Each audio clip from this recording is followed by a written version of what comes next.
My husband told me he's filing for divorce today. So this all came to a head about a week ago, and I'm still trying to process everything that happened. My husband and I have been together for 4 years, married for 1. And for basically that entire time, there's been this one issue that has sat at the center of almost every single fight we've ever had. He has something called Relationship OCD.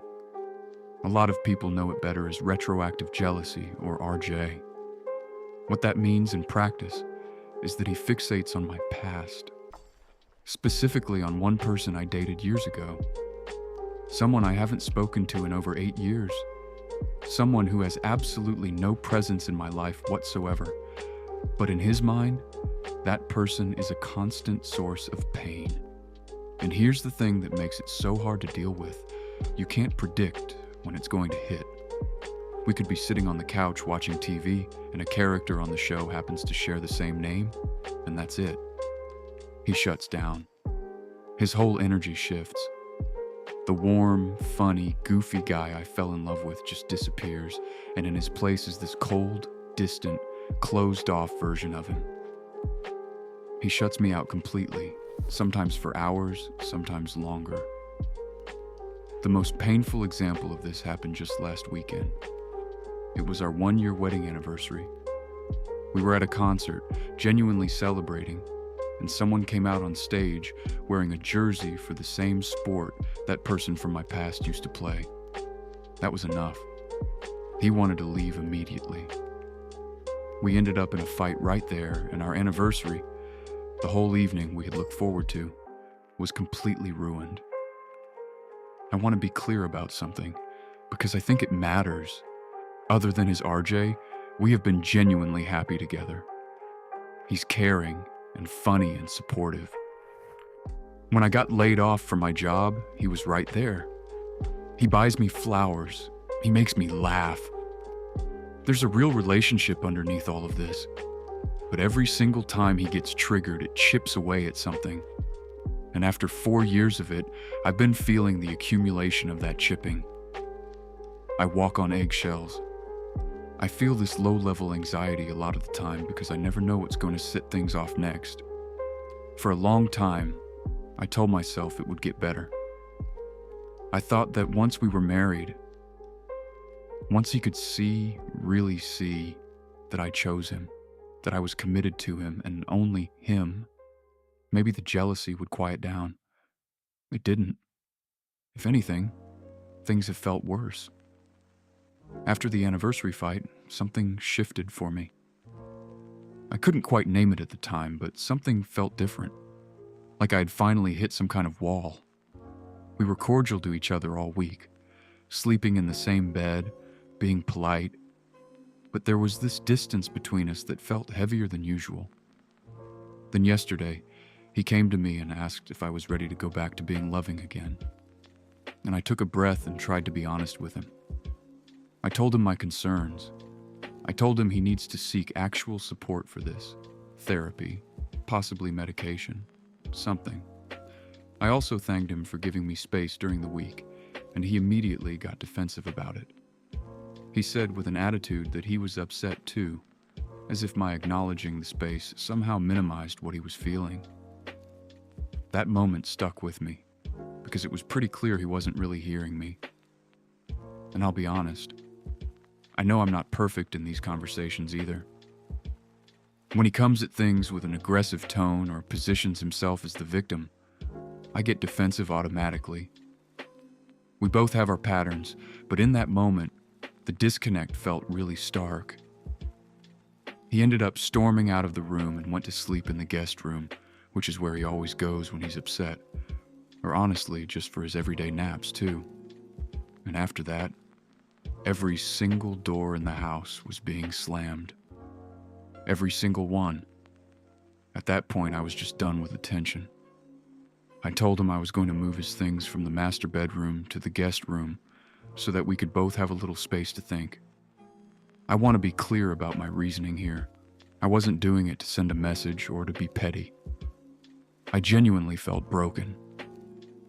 Being in the same space as him at that moment was making my anxiety worse, and I needed some room to breathe and process what I was feeling.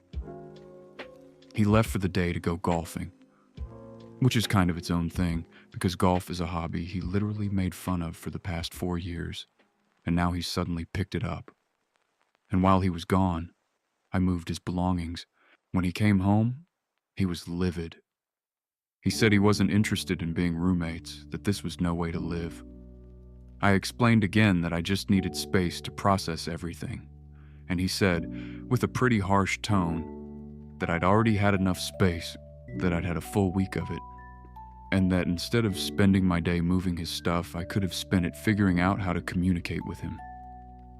I told him I had tried to communicate the day before, and that's exactly when he got upset and walked out. And I told him that the way he was speaking to me right then was aggressive.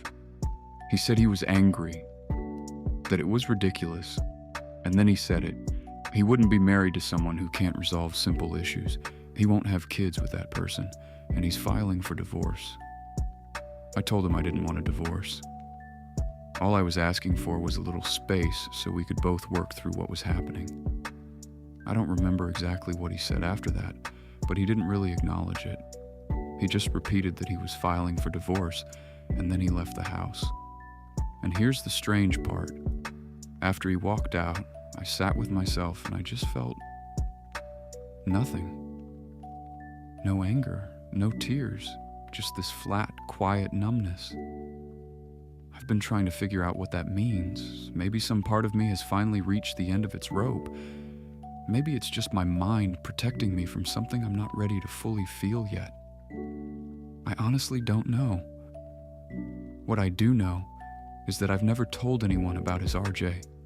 Not my mom, not my closest friends.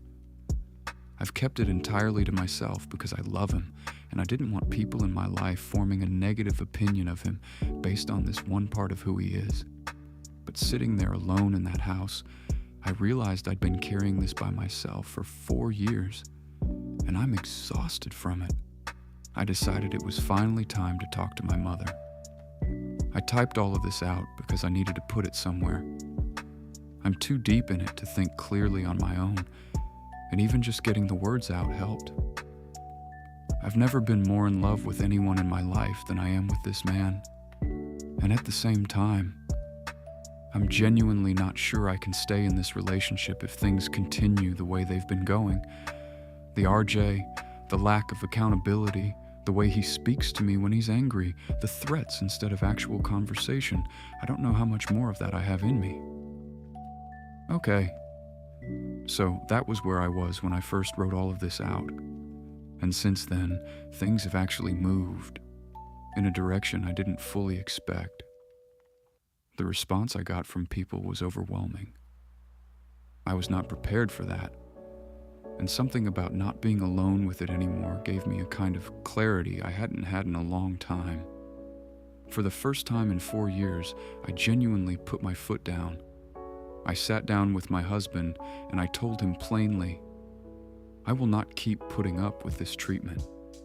If he continues to choose not to get help, real help, and continues to hurt me in the process, I'm not staying. And I said it in a way that I think he finally understood I meant. Not as a threat, not as a reaction, but as a simple truth. I also told him I love him. And I told him that I love myself and my mental health more. That felt important to say out loud. Something in that conversation landed differently than any conversation we've had before, because after it, he actually made a plan. Not a vague promise, an actual, concrete plan. Daily habits, morning reflection and meditation, starting fluoxetine along with magnesium and omega-3 supplements, and committing to regular workouts. On a weekly basis, he's meeting with a therapist and starting ERP, exposure and response prevention therapy, which is one of the main evidence-based treatments for OCD. His first session is already scheduled for this weekend. He's also working through a reading list, books on letting go, on OCD, specifically on retroactive jealousy. He has target dates for finishing each one. I told him I support him. I meant that.